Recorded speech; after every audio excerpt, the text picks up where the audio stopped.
saya pasti menang. Macam mana boleh mati dekat sini? Itulah, awal-awal tadi belagak. Mana ada. Saya memang pandai main congkak lah. Tak ada. Saya lagi pandai. Dah banyak. Mana boleh. Saya nak menang juga. Saya kena menang dulu, baru awak menang. Mana boleh tak berhenti-berhenti pun. Saya nak jalan juga. Ini nama dia strategi, Nisa. Nak main kena ada strategi. Mana boleh main macam tu je. Mana, Acik? Cikgu punya buli dah banyak. Tak naklah. Ini sebab saya pandai main. Dah lah. Nampak? Belum habis, Nisa. Belum habis, Nisa. Nak juga. Aduh, dah lah. Tak naklah main. Dah tak nak dah. Tak nak. Alah, dah mati. Jalan. Okey, Nisa jalan. Alah, mati juga. Okay, saya jalan. Dah nak main dah.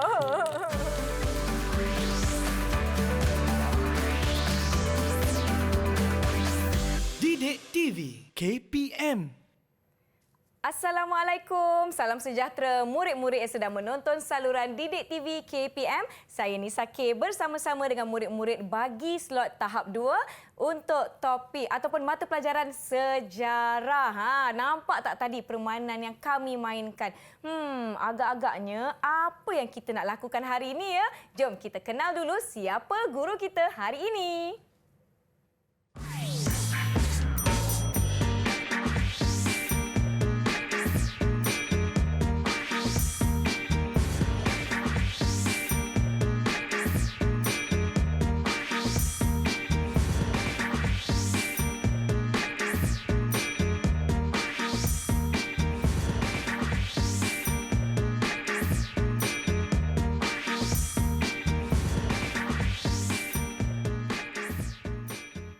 Baiklah murid-murid, jom kita persilakan Cikgu Wan Muhammad Akmal Wan Mansur dari Sekolah Kebangsaan Putrajaya Presi 83. Selamat datang Cikgu. Selamat datang, Nisa. Wah, terujanya saya hari ini betul-betul ambil mood di kampung bermain permainan. Tetapi sebelum kita tahu apa yang kita nak belajar hari ini, murid-murid di rumah, kita dibantu oleh juru bahasa isyarat iaitu Cikgu Lee Seng Kiat dari Sekolah Kebangsaan Pendidikan Khas Jalan Pil, Wilayah Persekutuan Kuala Lumpur. Baiklah Cikgu, sebenarnya apa tajuk kita hari ini? Dah kalah saya main congkak tadi, Cikgu. Okey, baiklah Nisa. Jadi hari ini bersama dengan saya, kita akan untuk topik untuk mata pelajaran sejarah tahun 6 bagi topik permainan tradisional masyarakat Malaysia. Wah, menariknya. Jadi itu kekaitan dengan permainan congkak kita, Cikgu? Betul, Nisa. Seperti mana yang Nisa tengok tadi, kita dah main salah satu sebenarnya daripada permainan tradisional yang ada di Malaysia. Sebenarnya sebagai sebuah negara yang berbilang kaum, berbilang masyarakat, kita ada banyak sangat jenis permainan. Dan saya rasa seperti sebelum-sebelum ini dah diterangkan, sebagaimana yang kita belajar dalam sejarah berkaitan dengan kaum-kaum ataupun masyarakat yang terdapat di Malaysia.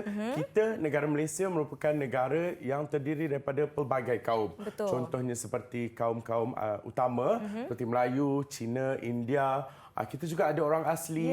Kita juga tidak ketinggalan dengan etnik Sabah dan juga etnik Sarawak. Baik. Dan setiap kaum di Malaysia ni sebenarnya, Nisa, mempunyai permainan tradisionalnya yang tersendiri.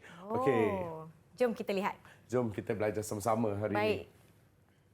Okey, kalau boleh dilihat, ini adalah kaum-kaum yang terdapat di Malaysia. Sebagaimana yang saya terangkan sebentar tadi. Jadi, kita teruskan. Ini yang kita nak belajar hari ini, Nisa, sebenarnya. Permainan tradisional masyarakat Malaysia. Yang mana kita ada tiga kategori permainan tradisional masyarakat Malaysia. Baik. Yang pertama, kita ada permainan anjung. Seterusnya, kita ada permainan laman.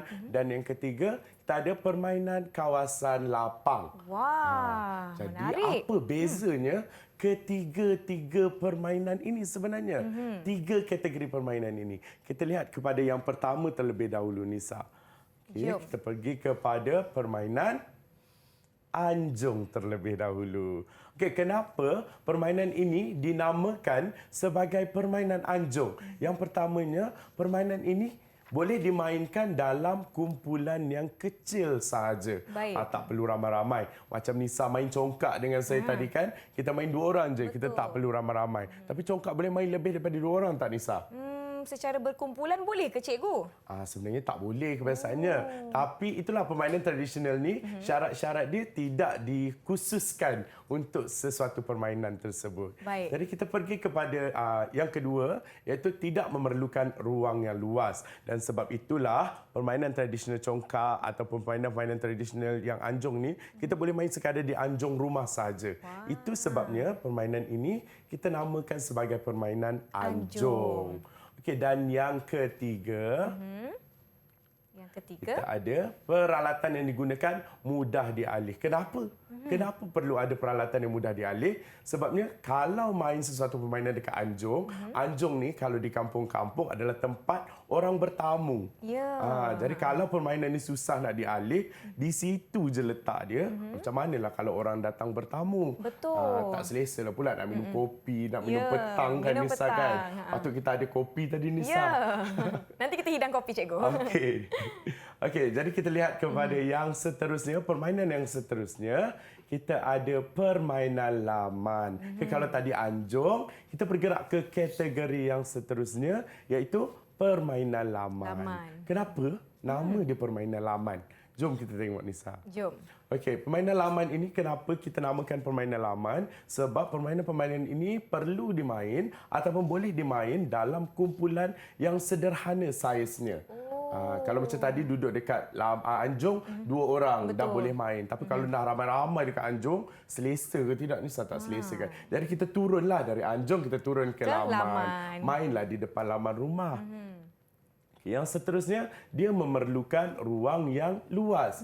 Dia macam tak bolehlah kalau macam sekadar di anjung rumah tak sesuai. So kalau tengok contoh-contoh permainan yang bakal saya kongsikan sebentar saja nanti, kita akan tahu kenapa permainan-permainan ini tidak boleh dimainkan di anjung. Sebaliknya perlu dimainkan di laman. Laman rumah. Baik. Okay. Dan yang ketiga, alatan yang digunakan mudah diperoleh. Kenapa? Sebab masyarakat-masyarakat terdahulu yang cipta permainan ni, dia macam apa saja yang ada dulu, apa saja yang mudah diperoleh, itulah yang digunakan sebagai permainan untuk menikmati keseronokan pada ketika itu. Dan kenapa kita namakan sebagai permainan tradisional adalah permainan ini sebenarnya adalah permainan yang dilazimi oleh sesuatu masyarakat pada ketika itu. Jadi dari dulu bawa ke kini, maka permainan itu kita namakan sebagai permainan tradisional. Contohnya kita lah Nisa, masyarakat Melayu dengan permainan tradisional masyarakat Melayunya. Cikgu Lee jurubahasa kita dengan permainan dalam kalangan masyarakat Cinanya. Dan kita tidak ketinggalan masyarakat-masyarakat dan kaum-kaum yang lain yang ada di Malaysia. Okey, kita pergi kepada permainan yang ketiga, iaitu permainan kawasan lapang.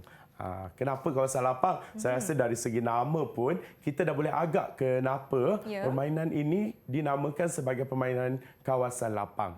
Yang pertamanya adalah boleh dimainkan secara individu ataupun berkumpulan. Tapi tadi cikgu cakap kumpulan kecil main dekat anjung. Berkumpulan main dekat kawasan lapang, tapi ini individu pun boleh main dekat kawasan lapang. Macam mana tu, berkumpulan cikgu? pun boleh main dekat kawasan lapang. Nanti kita tengok apa contoh-contoh permainannya. Baik. Okay, kita pergi kepada yang kedua. Dia menggunakan alatan yang kebiasaannya bersaiz sederhana atau bersaiz besar. Ini sebab jadi tidak boleh dimain di anjung. Sebab peralatan yang digunakan kebiasaannya bersaiz sederhana. Dan ada juga peralatan-peralatan yang digunakan hampir menyamai saiz pemainnya. Baik. Jadi macam mana nak main dekat anjung? Betul, kan? cikgu. Kalau bersaiz besar permainannya. Dan yang ketiga, angin juga merupakan salah satu faktor yang memberi kesan terhadap permainan kawasan lapang ini sebenarnya. Kalau kita dekat anjung rumah Nisa, ada angin banyak tak? Tak banyak, cikgu. Cukuplah untuk kita duduk berehat-rehat. Kan, angin sepa-sepa bahasa je kalau dekat anjung kan. Kalau dekat laman pun mungkin kita terlindung dengan pokok-pokok, tanaman dan sebagainya. Jadi kita perlukan kawasan yang lapang. Sebab apa? Sebab permainan-permainan di bawah permainan kawasan lapang ini sebenarnya memerlukan angin juga sebagai salah satu faktornya. Baiklah, sekarang saya dah faham. Murid-murid di rumah faham tak? Itulah. Saya harap yang sedang mengikuti kita pun faham sebenarnya. Baik. Okey, jadi Nisa cakap dia dah faham kan? Ya. Jom kita uji Nisa. Baik. Okey Nisa, saya dah nyatakan kepada Nisa, saya dah terangkan kepada Nisa dan anak-anak murid dalam talian sebentar tadi yang sedang menonton kita pada hari ini berkaitan dengan kategori ataupun jenis permainan tradisional di Malaysia. Jadi boleh tak Nisa bantu saya hari ini bersama dengan anak-anak murid senaraikan jenis atau kategori permainan tradisional masyarakat di Malaysia. Oh, jenis atau jenis permainan ya atau kategori. Okey, yang pertama kita ada permainan anjung. Yang kedua kita ada permainan laman dan yang ketiga permainan padang. Betul tak cikgu? Kawasan lapang. Betul. Okey, bagus Nisa. Cikgu, jadi saya nak bagi reward dekat Nisa. Nak bagi ganjaran? Ya, ada ganjaran. Apakah Tapi lepas ganjarannya, ni lah saya cikgu? bagi ganjaran boleh? Nak sekarang boleh? Okey, nak sekarang kita ada guli. Berapa banyak guli yang cikgu nak bagi Berapa kepada Nisa saya? jawab tadi? Saya jawab 3. Jadi 1, 2, 3 3 guli untuk saya Nisa. dah dapat 3 guli. 3 guli untuk Nisa masuk di dalam bakul saya. Baiklah murid-murid, kita dah rehat seketika. Jom kita kembali selepas ini di Didik TV KPM. 1, 2, 3 guli.